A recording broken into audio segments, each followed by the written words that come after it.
Bon, on est d'accord, Patrick Mahomes est le meilleur quarterback de la NFL en ce moment, il n'y a pas de débat. Il a vraiment son tiers à lui. La saison dernière, il a remporté le Super Bowl une deuxième fois, il a même été élu MVP.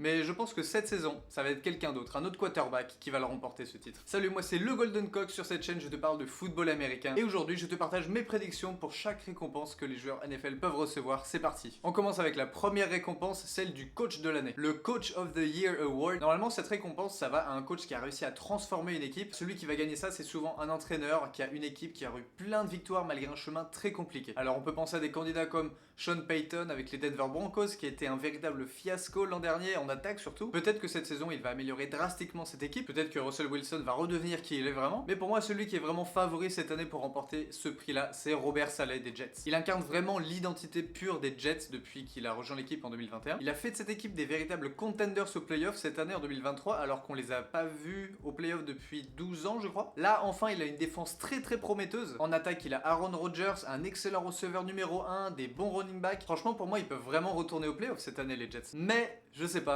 Personnellement, j'y crois pas trop. Il y a vraiment une hype qui s'est créée autour des Jets cette intersaison avec le grand retour d'Aaron Rodgers, avec la saison 20, 22, je sais plus. La saison de Hard Knocks, qui est très bonne d'ailleurs, allez la voir si vous l'avez pas encore vu cette série. Pour moi, ce qui manque aux Jets cette saison, c'est justement une saison supplémentaire pour y arriver. Pour moi, ça va être trop juste. Dans leur division, il y a les Bills, il y a les Dauphins, bon les Patriots. Pour moi ils vont finir dernier. Mais voilà, Bills, Dauphin, à mon avis ça va être trop compliqué pour les Jets d'avoir des victoires dans leur division. Mais bon, on verra. Et si les Jets ne vont pas au playoff effectivement, et ben je pencherai plus pour Nick Sirianni, le coach des Eagles. Cette saison pour moi il est vraiment capable de ramener les Eagles au Super Bowl une deuxième fois d'affilée. La saison passée déjà il était candidat pour avoir ce prix du meilleur coach de l'année. Bon ils l'ont donné à Brian Daboll, le coach des Giants, qui l'a mérité amplement. Mais bon pour moi cette saison c'est pour lui, ce prix là, et il peut pas passer à côté s'il emmène les Eagles au Super Bowl. Sinon, c'est raté. Mais je pense que les Eagles iront au Super Bowl cette année encore.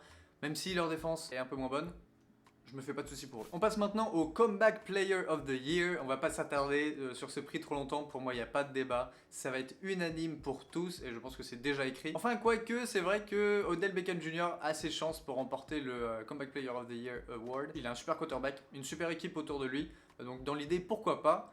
Calvin Ridley, ok, pourquoi pas Russell Wilson peut-être. Mais celui qui a le scénario parfait pour gagner ce prix, enfin parfait, c'est Damar Hamlin, le safety des Bills. Le mec a littéralement échappé à la mort. Il a survécu à une blessure qui aurait pu être fatale pour lui.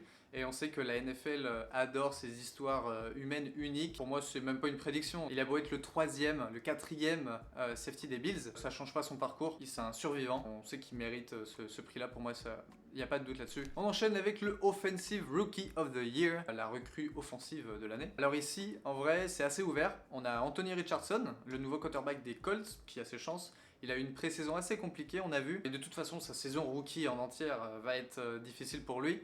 Parce qu'il est talentueux, ça se voit, mais c'est une recrue qui a vraiment besoin d'expérience et de bon coaching pour y arriver, donc on verra, mais il y a moyen que dans sa fin de saison, il se soit quand même bien amélioré. Sinon, il y a aussi Bryce Young, le nouveau quarterback des Panthers, qui lui aussi a une pré-saison assez compliquée. Pour moi, il va passer sa saison entière à éviter les plaquages à droite, à gauche, à cause de sa ligne offensive, malheureusement, qui est médiocre. Je mise plutôt du côté de CJ Stroud, le nouveau quarterback des Texans, s'il faut que je choisisse un quarterback pour gagner ce prix-là. Je pense que les Texans, cette saison, ils vont en surprendre plus d'un. Mais pour moi, il y a un joueur en particulier qui se détache parce qu'il est tombé dans la bonne équipe. C'est Bijan Robinson, le running back qui a été choisi par les Falcons au premier tour. Choix numéro 8 il me semble, donc c'est très élevé, trop élevé pour un running back. Non, on verra. Les Falcons, c'est tout simplement l'équipe qu'il fallait pour Bijan Robinson. C'est une équipe qui court énormément. L'année dernière, 559 tentatives de course. Je connais bien leur coach Arthur Smith, c'est bien son style, c'est pas prêt de changer. Ils vont continuer de courir. Ils ont une bonne ligne offensive en plus. Et avec leur quarterback Desmond Ridder, qui était pris au 3e tour je crois, l'année dernière, c'est encore un projet, c'est un quarterback qui marche pas tout de suite, soit on lui donne un peu de temps, il se développe, soit ça va être un fiasco. Pour moi, il va pas être transcendant cette saison non plus, donc c'est Bijan Robinson qui va carrer l'équipe. Je vous le dis ici, le rookie offensif de l'année, ça va être Bijan Robinson, s'il se blesse pas, forcément. Ensuite, le rookie défensif de l'année, pour moi, ça pourrait jouer entre deux joueurs en particulier. Will Anderson Jr., le nouveau edge rusher des Texans, et Jalen Carter, le nouveau defensive tackle des Eagles. Les deux sont très prometteurs, ils ont pu montrer en pré-saison à quel point ils sont forts, ils sont dominants. Les deux ont leur chance pour obtenir le titre, mais je pense que je vais donner l'avantage à Jalen Carter tout simplement parce qu'il est mieux entouré. Il joue pour les Eagles, donc je pense que ça sera plus facile pour lui de briller que Will Anderson parce que les Texans, eux, vont plus souvent traîner au score. Donc voilà, on enchaîne avec le joueur défensif de l'année. Pour le Defensive Player of the Year Award, je vois 4 joueurs qui pourraient être candidats à ce prix-là. Déjà, il y a Sauce Gardner des Jets. Il a montré son année rookie que c'était un phénomène. Cette saison, il y a moyen qu'il le montre encore plus et qu'on le voit encore plus à l'écran, tout simplement parce que Aaron Rodgers est de l'autre côté à l'attaque et que les équipes en face vont devoir rattraper leur retard à cause de l'attaque des Jets et donc lancer plus souvent le ballon. C'est une théorie. Ensuite, il y a TJ Watt qui le mérite amplement, ou bien Myles Garrett. Les deux sont aussi forts l'un que l'autre, mais celui qui l'emportera pour moi, je pense que c'est Micah Parsons. Nick Bosa l'a remporté l'année dernière, ce titre, même si personne aurait pu l'avoir. Pour moi, maintenant, c'est à lui, c'est Micah Parsons. C'est un facteur X, ce mec. Il peut complètement transformer un match, changer un match comme ça sur une action. Et pour moi, il mérite cette récompense amplement. Maintenant, on passe au Offensive Player of the Year, donc le meilleur attaquant de l'année. Souvent, cette récompense, elle est donnée au deuxième MVP.